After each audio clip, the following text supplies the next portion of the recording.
Carlos Prates versus Geoff Neal. Who's going to win this fight? Well, first of all, who's going to win this fight? Let's take a look at their latest performances, in which Carlos Prates fought Neil Magny, in which Carlos Prates dropped Neil Magny. But he has that stance, bouncing up and down. Carlos Prates then knocked out Neil Magny in round 1.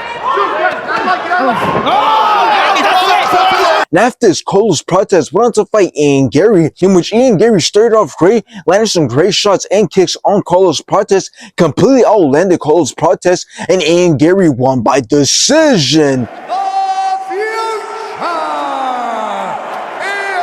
Now let's take a look at Geoff Neal's latest performances, in which he also fought Ian Gary, in which it was a very boring fight. There was no action at all. Ian Gary was just running for his life, but Ian Gary won by decision. And still undefeated, the future, Ian.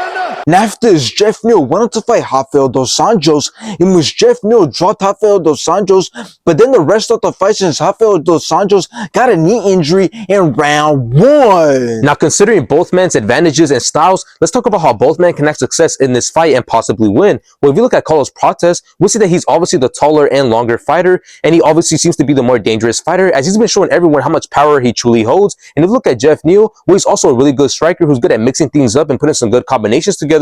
But I will say that there's a pretty clear winner, and that's Carlos Prates, as I would say that there's a higher chance that he uses his range to pick his shots to break down Geoff Neal and possibly get the knockout, as Geoff Neal won't be able to take those big shots of Carlos Prates over and over again. And since we've seen Shavkat Rakhmonov have success against Geoff Neal as a taller fighter, it just makes it more likely that Carlos Prates is going to win this fight. But there is a chance that we see Geoff Neal have success of his own by closing the distance and using his speed and footwork to get things going. And in that case, his output and combinations might just make things look a lot more close and competitive, especially if Carlos Prates is struggling to get things going of his own and is struggling to land that one big shot to get Geoff Neal out of there. So I wouldn't say it's 100% over for Geoff Neal, as Geoff Neal might be able to do what I believe is almost impossible, but I just believe that there's a much higher chance that Geoff Neal fails at doing enough to outland and outwork Carlos Prates. So in the end, I do got Carlos Prates winning this fight. I just believe he's going to be the one coming forward, looking to touch up Geoff Neal, and I believe he's going to land the cleaner and more significant shots, and he is going to knock out Geoff Neal.